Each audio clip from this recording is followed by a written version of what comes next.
Hello, I'm Tom Schreier, and I have the great privilege of serving as the founding director of the Inspired Leadership Initiative here at the University of Notre Dame. I have known the individual in the following video, Paul Karos, for many years. In fact, he's an individual who's become a mentor and a great friend of mine.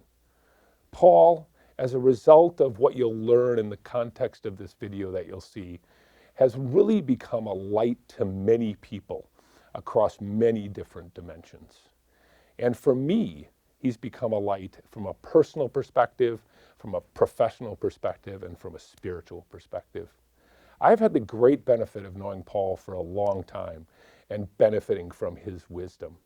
I know that you'll appreciate those words of inspiration that he will convey to you during the course of the following video. It is such a pleasure to be here. And for everything that Tom says, the truth is that we have mentored each other.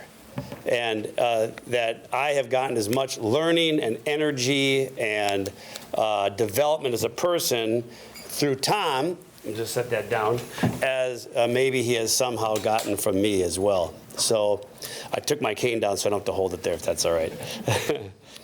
So it's really a pleasure to be here to talk to all of you. And you know, my wife Cindy, who is here in the front row, and I have had an incredible couple of days here at Notre Dame. Yesterday, we were fortunate to co-teach with Professor Chris Stevens 3 classes in the morning, and it was a remarkable experience. Great dialogue with the students. I know some of you here tonight, so welcome for round 2. And it's just been an incredible experience for us coming to Notre Dame for the first time and seeing this incredible institution. And now to be part of Mendoza, which has really a global reputation now, is really exciting for me to come speak. When I was preparing to really figure out what should I talk to everybody about, you know, I thought, well, I could talk about a Wall Street career, what it's like to have a Wall Street career and compete at the highest level. Or we could talk about kind of my favorite valuation techniques, because many of you are finance students, okay? You know, what's the best valuation techniques? Or, you know, or what's a career like on the sell side or the buy side? These are interesting things to talk about. But I decided just to look at my own life and say, well, what's been the most important thing looking back now that I have hindsight and have gone through all these things? And I think it's really to talk about being a whole person. Being a whole person, and how does business and a pursuit of business fit into developing and being a whole person? Because you'll be graduating from here and you'll start to think of yourself as a business person. But in reality, you are a person. You are a human person. And you happen to be pursuing business. So that's what we're going to explore tonight, holistically. And we're going to do it first. I'm going to tell you a little bit about my life story. And then I'm going to give you 2 analogies to think about. And one of them is going to be a climb the mountain analogy. And the second is going to be the garden analogy. And I think both of them will be helpful for you as you pursue finishing your academic career and going on into the working world and for the rest of your life. So, my life story. In an abridged version. Yesterday with the kids, we gave a lot longer version. Tonight's going to be a abridged version. When I was 8 years old, I was diagnosed with a devastating eye disease. And it's called retinitis pigmentosa. I was already having some symptoms of it. Its 2 main symptoms are night blindness. So at a very young age, I couldn't see in the dark. And the second symptom is tunnel vision. And so if you ever heard that term, you know, they've got tunnel vision, that's a real condition. That's my condition with this disease.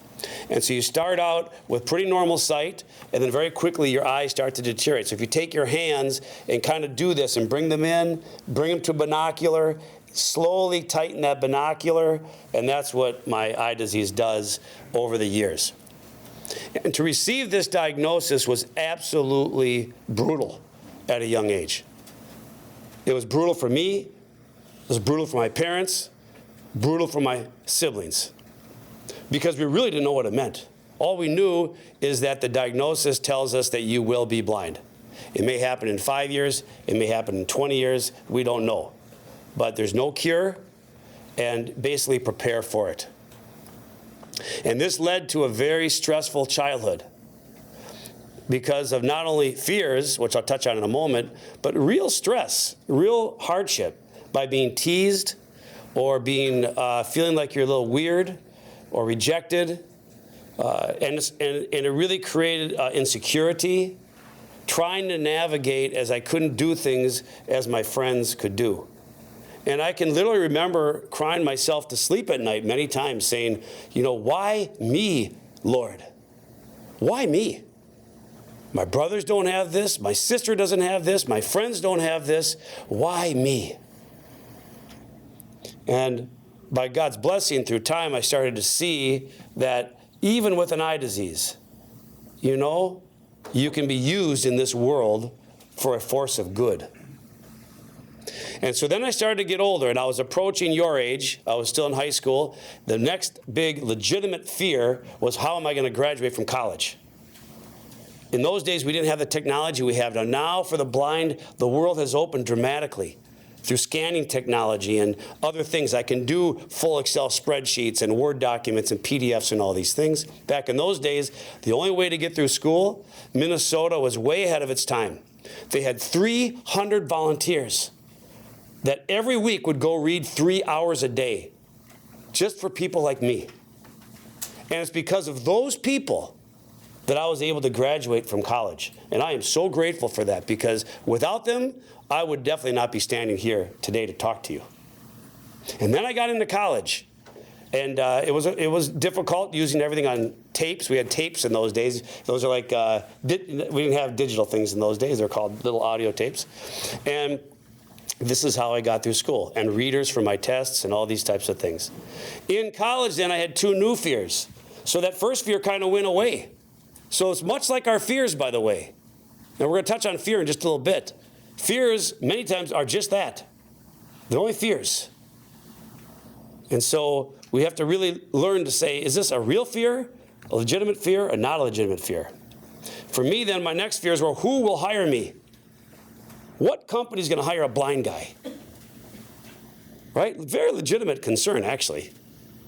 And then, maybe as important or more important to me at that time, what woman would ever marry me? Right? Still, I think that. What woman would ever marry me? Or how could I be a dad as a blind person? And it turned out the same thing. These fears were just fears. So it's ironic that I had these fears, because as I got into the working world and I worked and I worked and I worked and I worked, I was a very, very purposeful, hard worker. I started to have all kinds of worldly success. I did become, as Tom mentioned, the #1 ranked airline analyst in the world.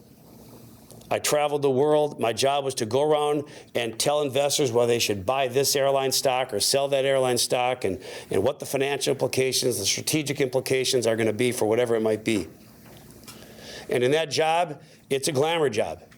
Traveling the world first class hotels, first class restaurants, it's really the fast thing. And as I touched on yesterday, I kind of went to an extreme. I'm not going to go through that tonight, but. And then I became president of Piper Jaffray and had Tom Schreier on my management team. And I only had him for 2 years because he was such a good leader himself. They took him and asked me if he could lead a whole different division of the firm, and it was the best decision the firm ever made.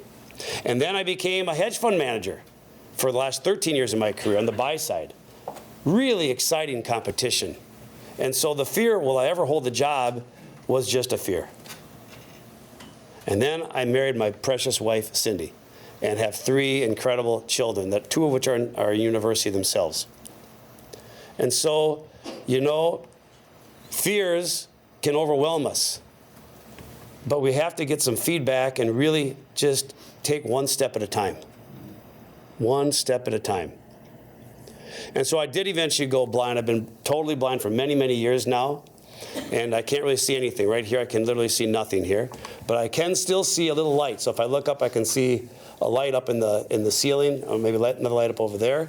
And I would tell you, it doesn't seem like much, but as a blind person, when you can see a little light, it's a really, really big deal. Because why? Because a little light destroys darkness. And we're going to come back to that. I want to say it again. A little light destroys darkness. Okay? So, for the last couple of years, I'm now transitioning. I've left day-to-day responsibilities the last couple of years from Wall Street, and I'm doing things to help people. People in transition, people in crisis, people in prison, couples. It's been very exciting, very challenging, a huge change, but it's been a good change. Not without its struggles, but I'm really, really enjoying it. So that's a little bit about my life story. And if there's one message from it, I would tell you, which I told the students yesterday, that suffering can really do a lot of help in our life if we allow it to, if we embrace it. Doesn't mean it's easy. It's not easy. It's hard, very hard. But it can really help us grow. So now I want to talk about business a little bit. You know, I was reading a recent survey, and this survey said that college students have a heightened level of anxiety, fear, and worry. That there's a very increase in that anxiety, fear, and worry. And I hear this from my kids who are at university as well. And one of the things they said on there that was one of the fears, a big fear, was that college students have a fear that when they get to their jobs, that they may not be able to positively impact the world. It's a really good concern, isn't it? Because we do want to positively impact the world.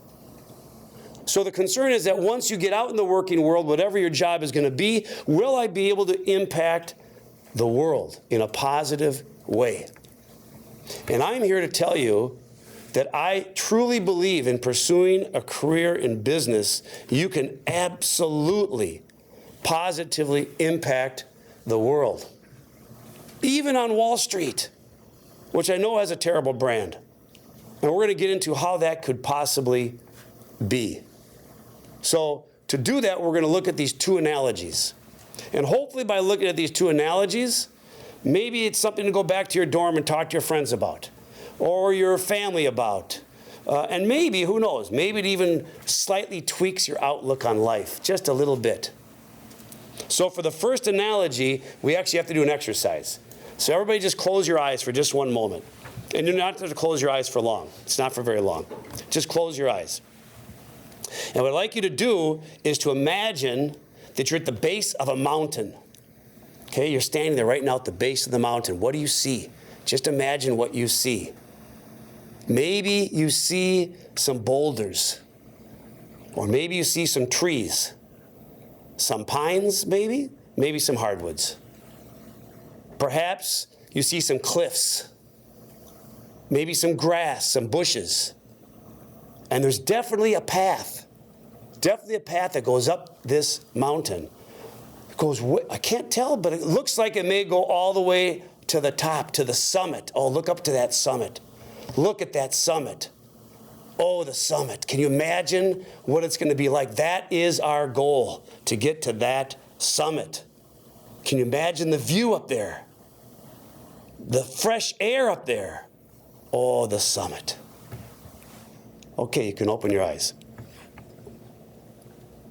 I had you do that because there is a 1000 AD Roman Catholic and Eastern Orthodox saint. I'm an Eastern Orthodox Christian, named Saint Simeon the New Theologian, who had his monks do that as part of their spiritual journey. He adds a lot of things, though. He adds many more things than we just talked about. He said, you know, there's going to be beasts on that mountain. There might even be bandits on that mountain. And you know, there's going to be all kinds of paths that look like they go somewhere else that might be better, but they're not the path going to the summit. He also said it's going to be a tough climb. Not an easy climb. But then he concludes and says, but it's worth it. It is worth it. You know, we are all climbing a mountain. All of us are. Look at our culture. We are so busy, whether it's with our academics, or with our work, or with our families, or with extracurricular activities, or social media, whatever it is. We are so busy. We are climbing, and we are on some path. So it's really healthy to step back and say, what mountain am I climbing? And what path am I on? And is it what I want to be on? Is it what I want to be on? Mountains have always had a mystique. in the history of humanity. Both for religions, for adventurers, you name it, mountains have always had a mystique. Take Mount Sinai, where Moses received the 10 Commandments in Egypt. That mountain is still pilgrimaged by thousands and thousands of Muslims, Jews, and Christians every year.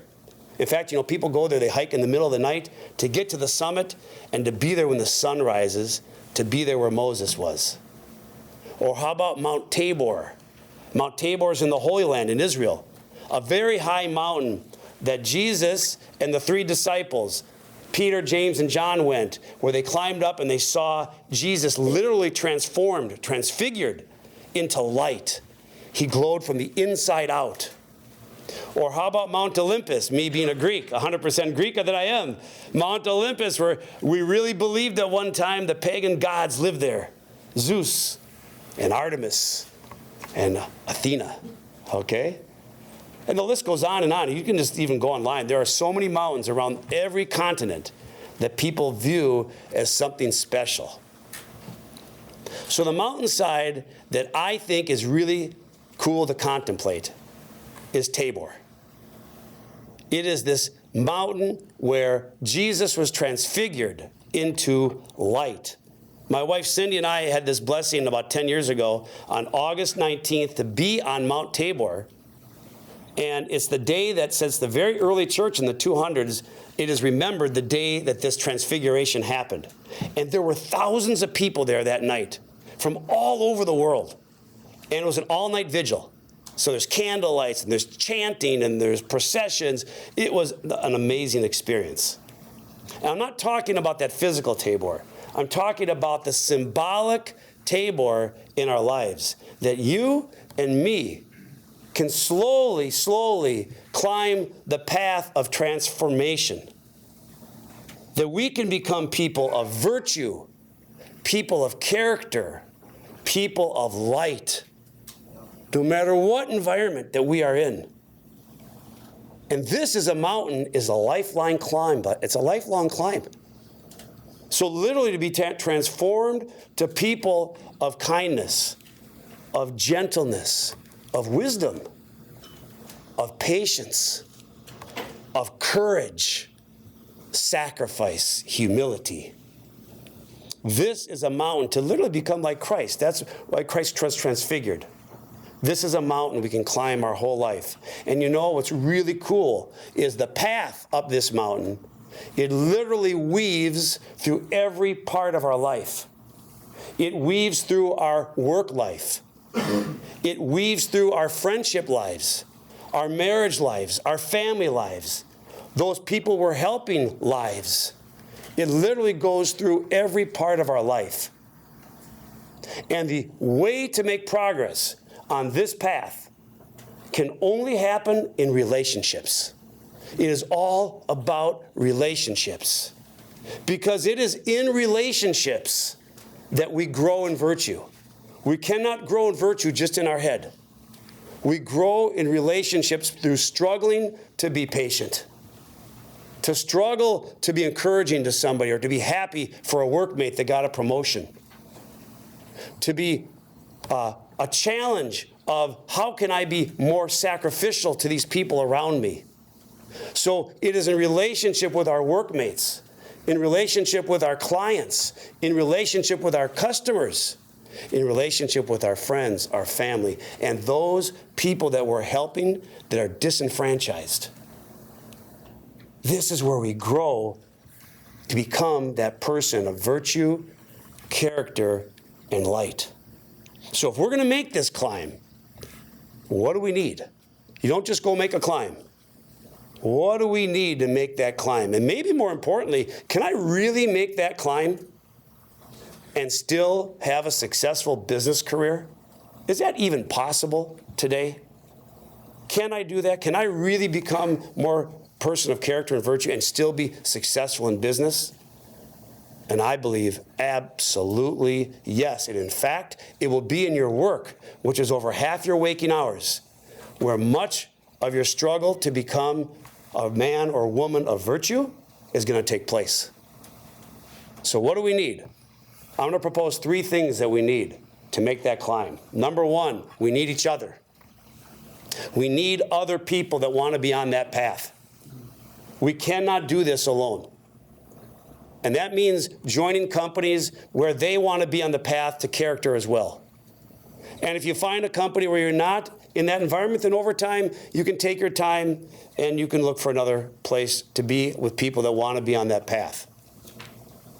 But we need friends, family, workmates, people that we're together with. You know, as a blind person, I cannot go anywhere nowadays, for the most part, without help. And it's very humbling. But I will tell you, sometimes on this path, you're going to be the one on that cliff carrying up somebody, getting them back on the path, helping them up to the next level of their virtue, of their character. And sometimes they're going to be knocking you and saying, hey, you come on back up here. In fact, I'll never forget, and Tom, you'll remember this, many years ago, Tom and I were with a group of men and we were climbing Zermatt Mountain. And I had Tom's shoulders. I was walking behind him, and we were getting to a very precarious spot. I didn't know how precarious it was until Tom said to me, Paul, do not step right. I said, huh, what? And he said, it is literally 500 feet straight down. And I tell you, I grabbed on tighter. And thank God we made it through, because Sandy, I really worry I would have taken him right with me. I don't know. Actually, I said if you fall loud. Yeah, that's right. But you know, so that's a sacrifice, right? We need each other's help. So that's number 1. Number 2, we need guides and mentors. So yes, we need other people, but we need guides and mentors. Because why? They know the land. They know the dangers. They've been there before. If you look at all the big adventurers, they all take guides.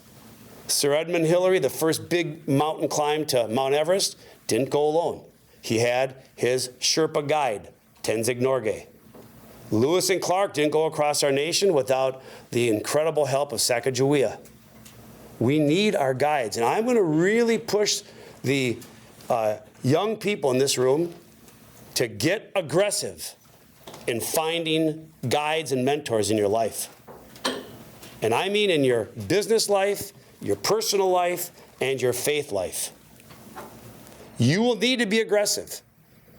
It's not going to happen on its own, but you need their help. Open your heart to them.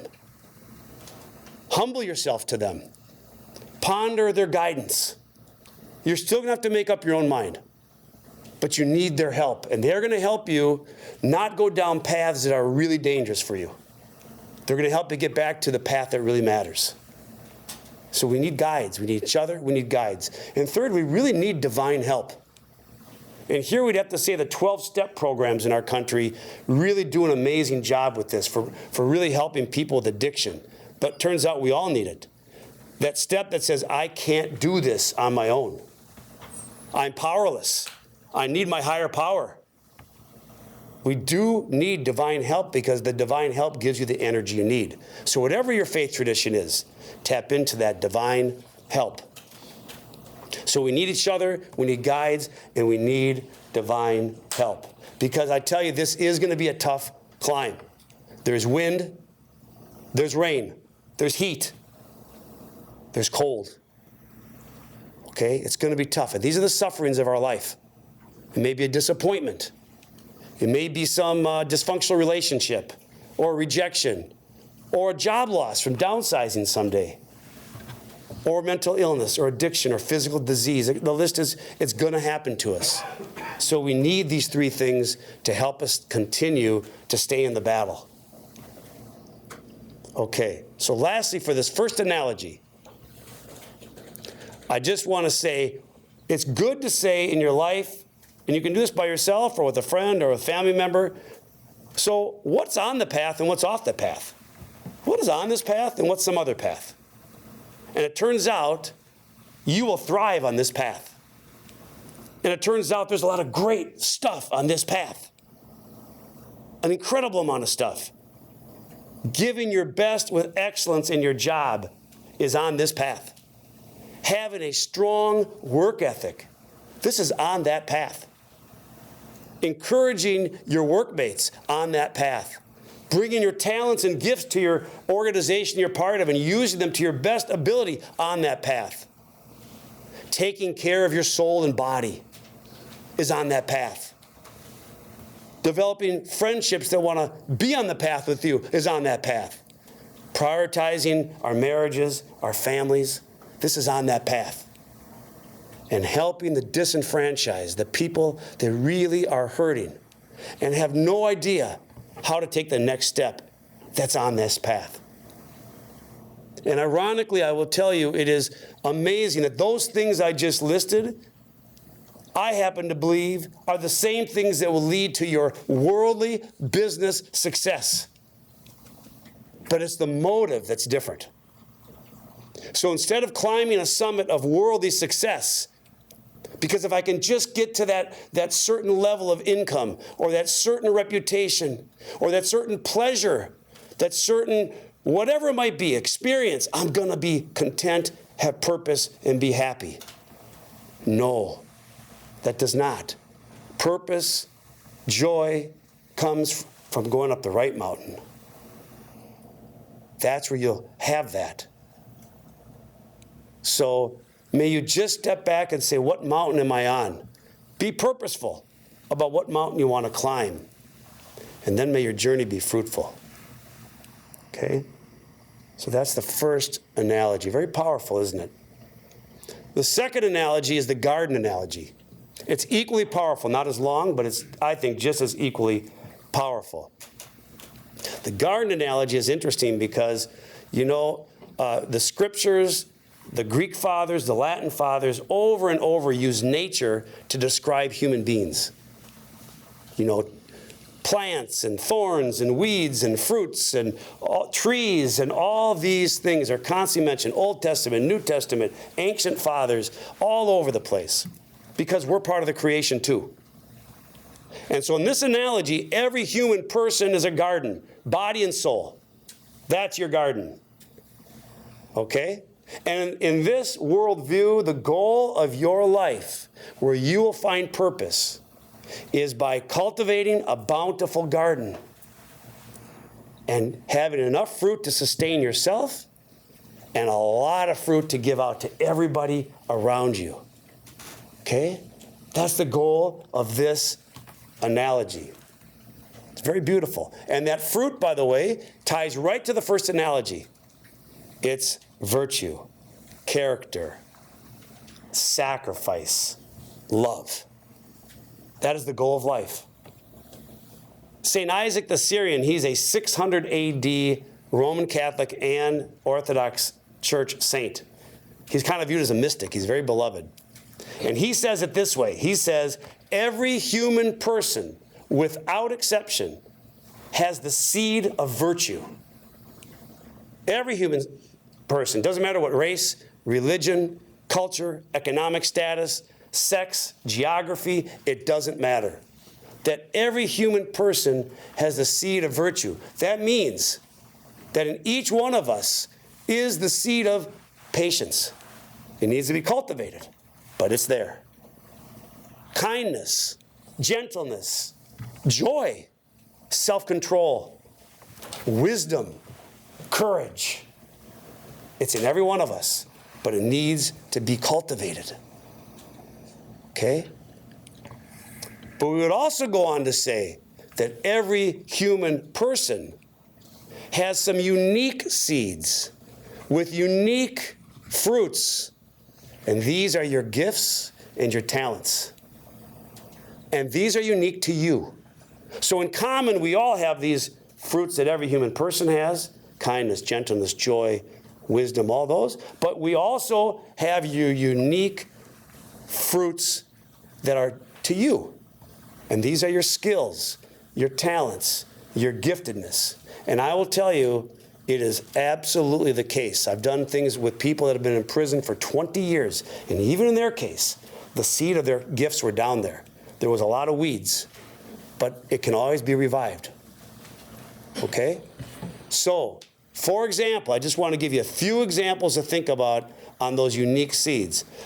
Perhaps you're the type of person that can go into a situation and very quickly look at it, analyze it, and say, oh, this can be way more organized. This can be way more done efficiently than this.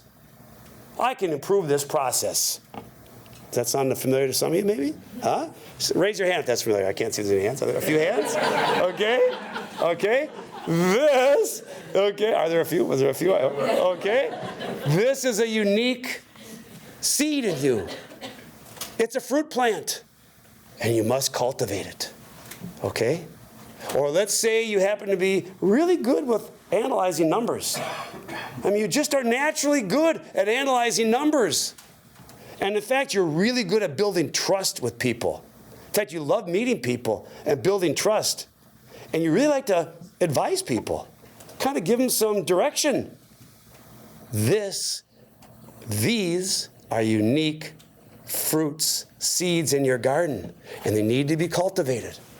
Maybe it's accounting, finance, wealth management, investment banking. Or maybe, just maybe, you are a person who is incredibly sensitive to how people react to a brand, or how they react to a service or a product, how they react to it, or how they might think of a visual stimulation. This is a unique seed in your garden. It needs to be cultivated. By the way, how many of you have that? The last one I just said. Are there a few? I'm sensitive to how people might react to things. I'm always noting how people are. I'm sensitive how the room's reacting. Some of you that way? Okay. Maybe a few. Okay. Maybe it's marketing, customer experience. Okay? So in this way, there is an element in your garden that over time you need to learn what those unique seeds are. And they are there. If you don't feel they're there, they are there. Start to explore them, because when you go down the road to look for work, and you may not find the right roles right away, it doesn't matter, lots of years ahead, you'll want to find roles that want and need your fruit. If you produce, I don't know, tomatoes, then you don't want to go work where somebody says, give me more cucumbers, give me more cucumbers, give me more cucumbers. And you say, well, I got tomatoes. Okay.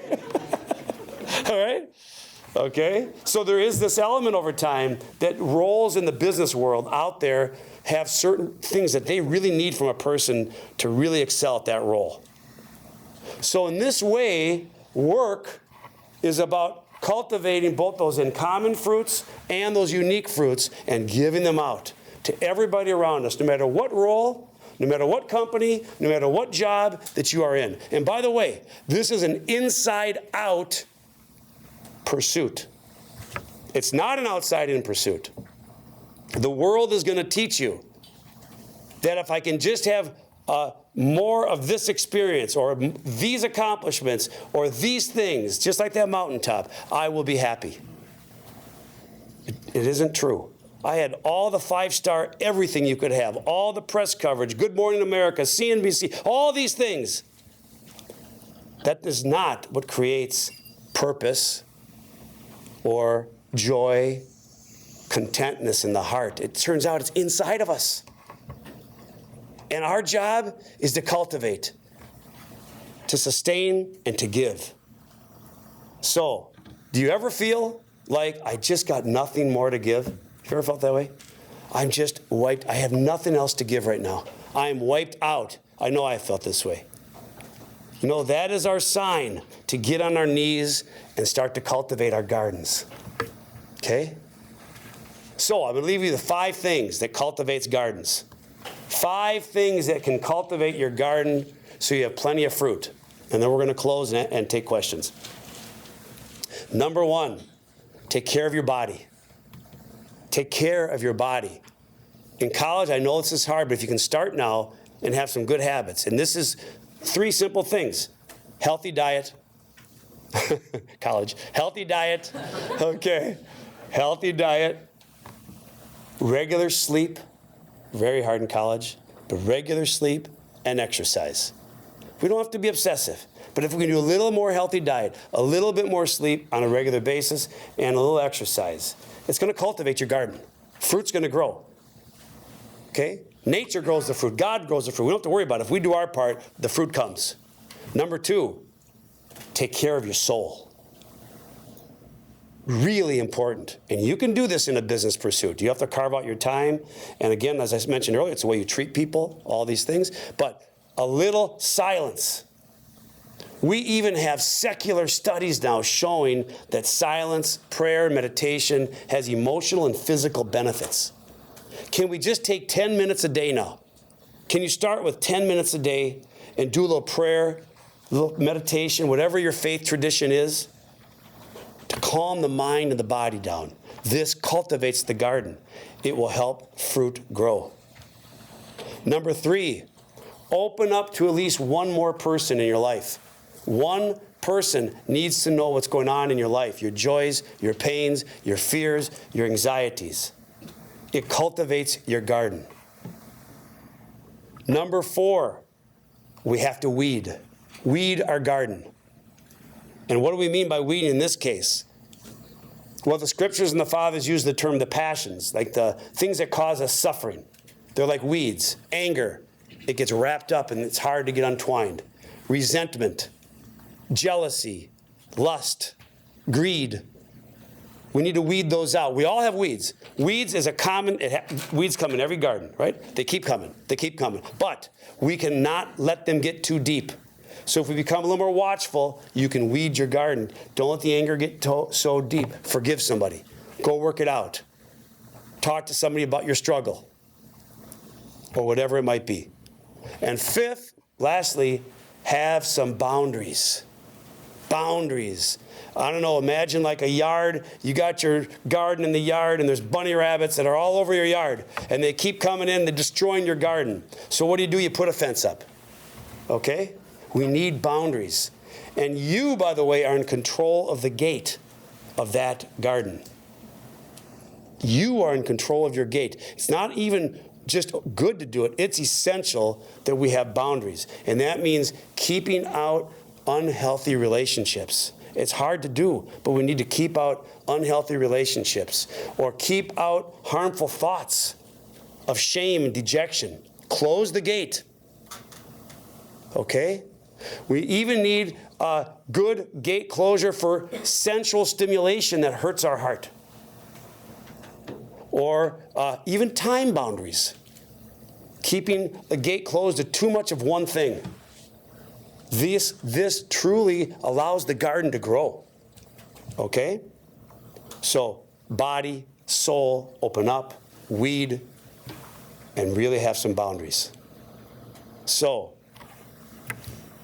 in conclusion, the question was, can we positively impact the world?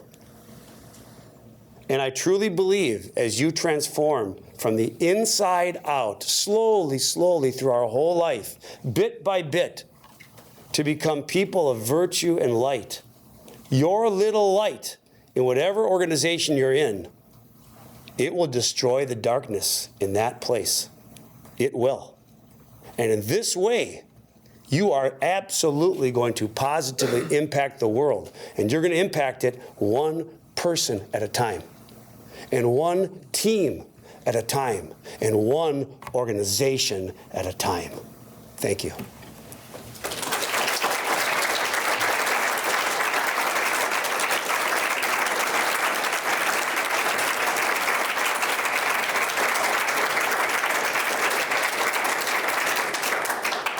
Okay, so we do have time for questions, and can either, Tom, you could manage the questions? If okay, that'd be great.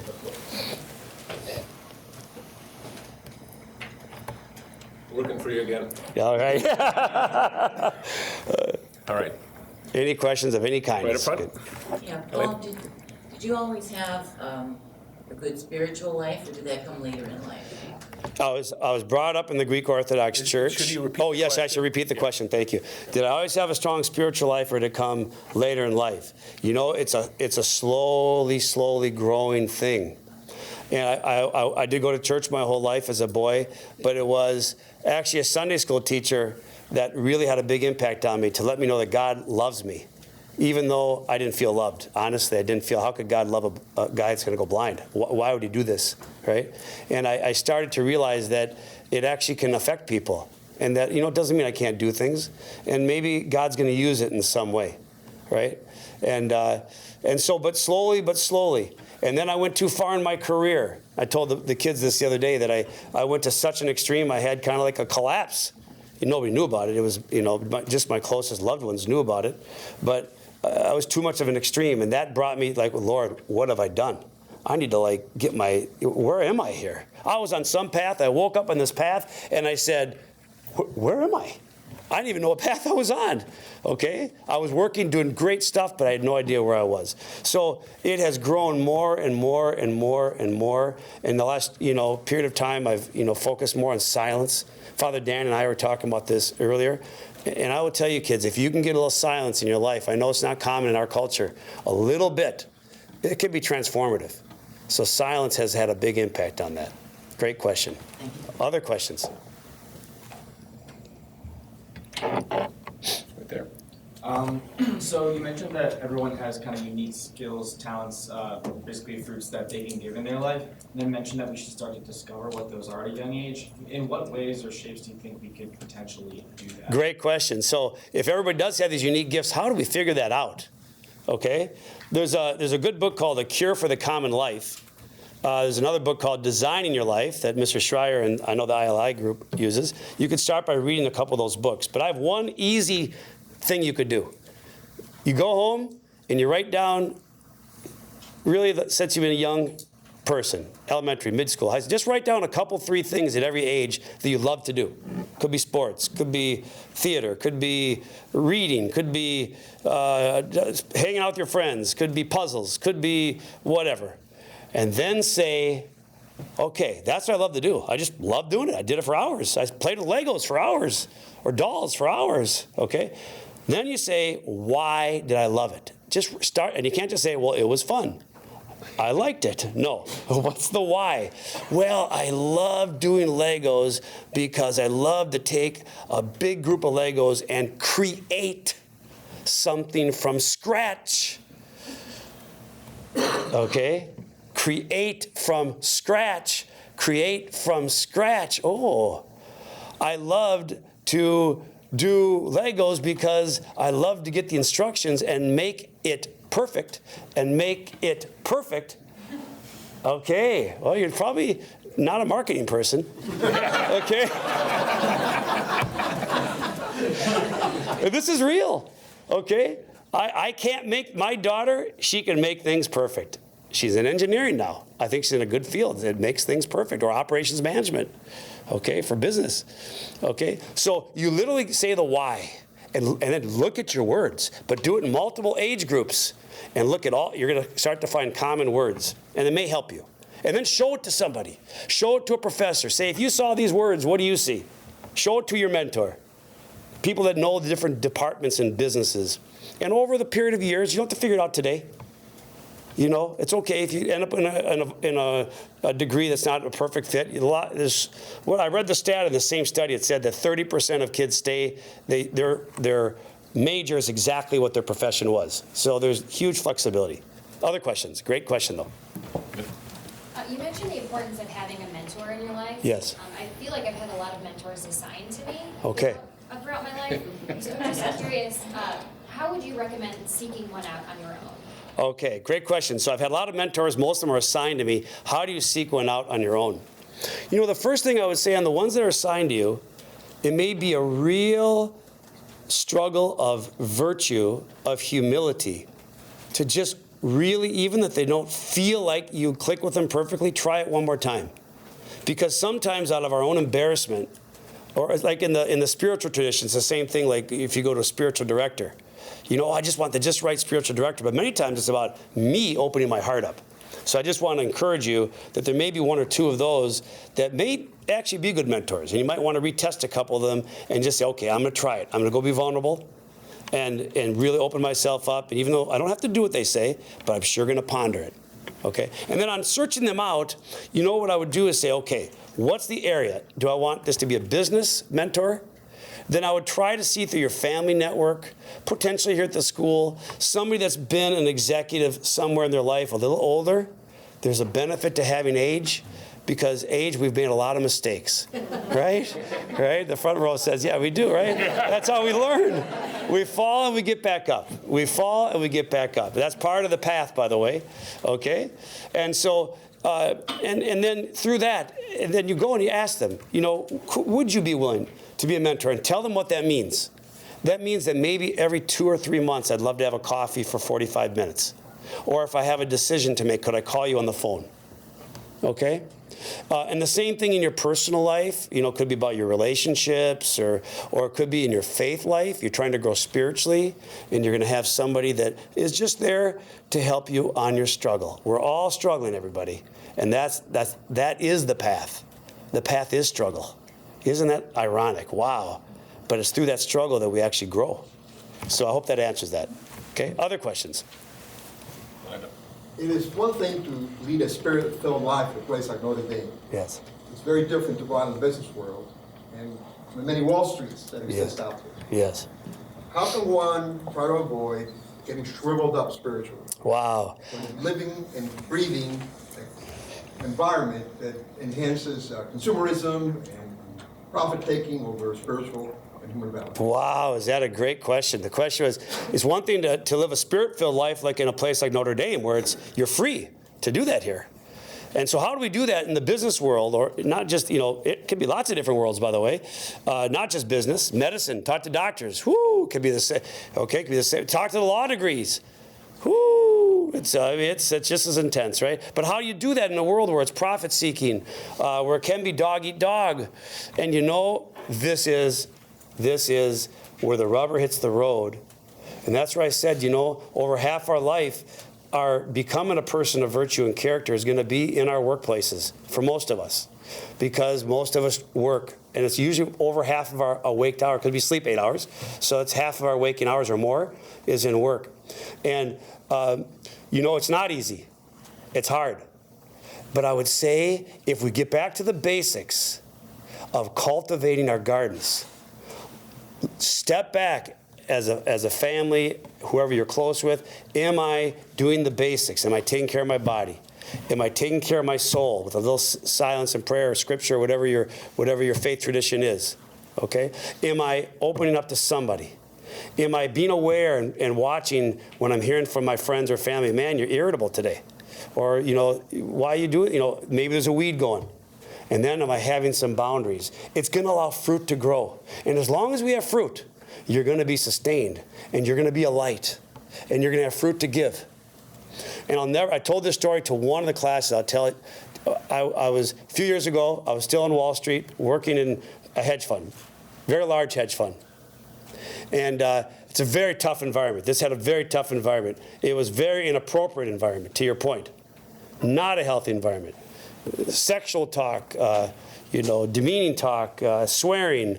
And I went to this monastery in Greece, and this monk I've gotten to know over the years, and I told him what's going on. I said, I just don't know what to do. I'm there. I'm struggling every day. It's just too much. And I expect him to say, you know, get out of there, Paul. You just get the heck out of there, man. This is terrible. And he looks at me, he says, Paul, he says, you know, they're very stressed. They're stressed. Don't judge them. Just love them. Love them. Don't judge them. And maybe by you being a light, who knows?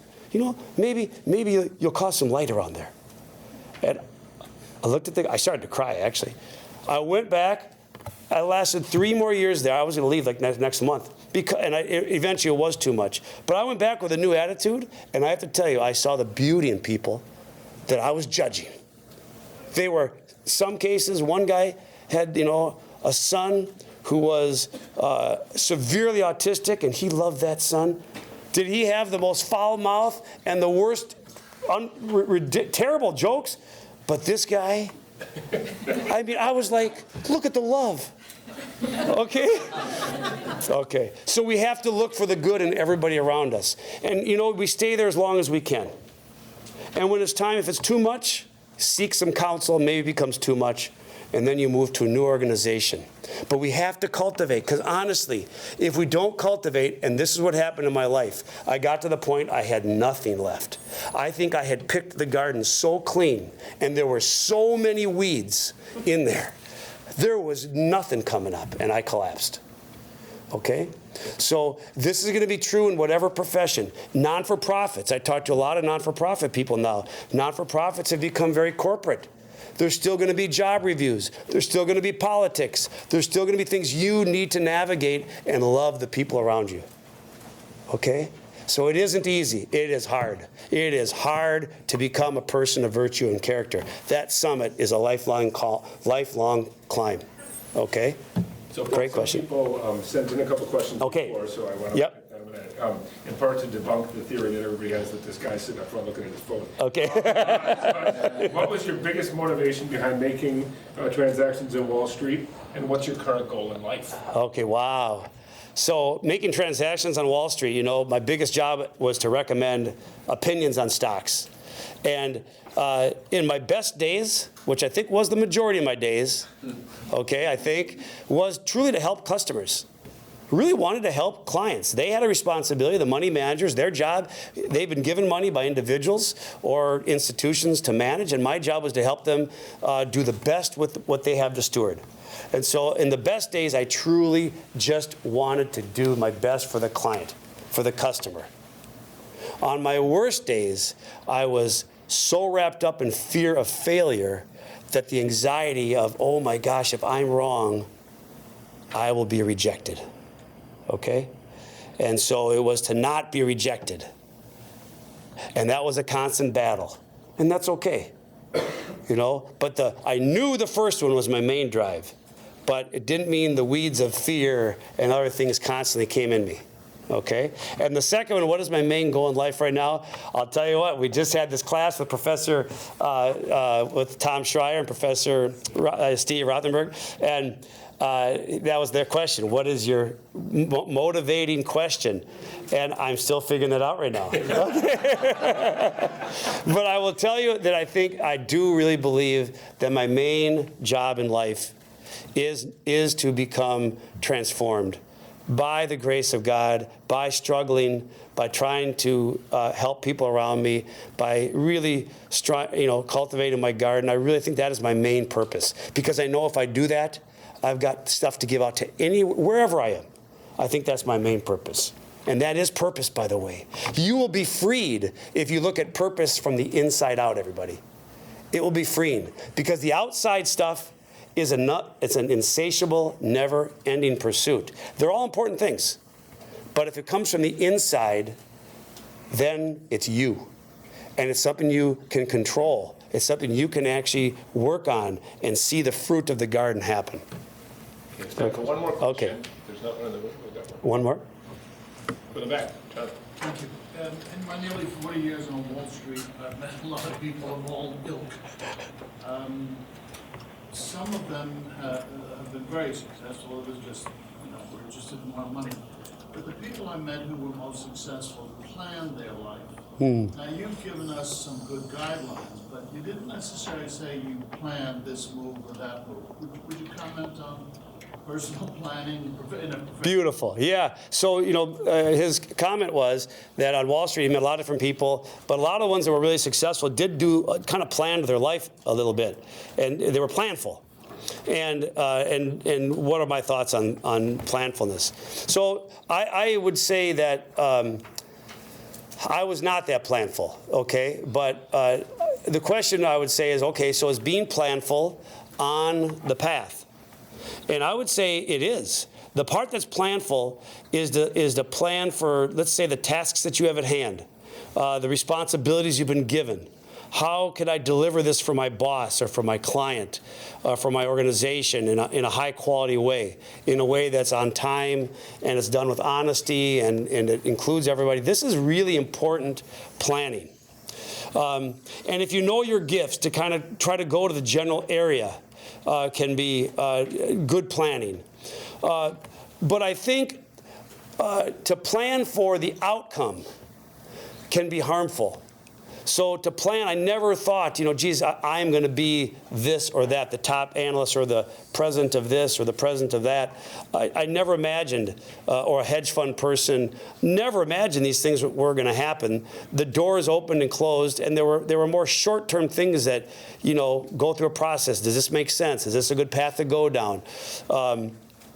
So I think it's very healthy when you're making a decision to seek your counsel and to make the best decision you can at that moment and move forward. And I think it's good to plan for shorter term things that are responsibilities or where you find yourself. But I would, say if you're going to plan long term, then you must match with that the understanding that there's got to be lots of flexibility, see where you're meant to go. Like I think of your career, Tom, and there's no way you could have planned from Harvard to finance at Northwest Airlines to being the founding director of this initiative, the Inspired Leadership Initiative. And it happened organically, and there's something beautiful about that. So I do think, to your point, planning can be very useful in certain parts of your life. I think that's on the path to the summit. But I think if it's about your outcomes, it can really hurt you. It would be my initial gut, but that's a great question. All right, Paul, well, the time's up, but thank you so much. Thank you all. Thank you.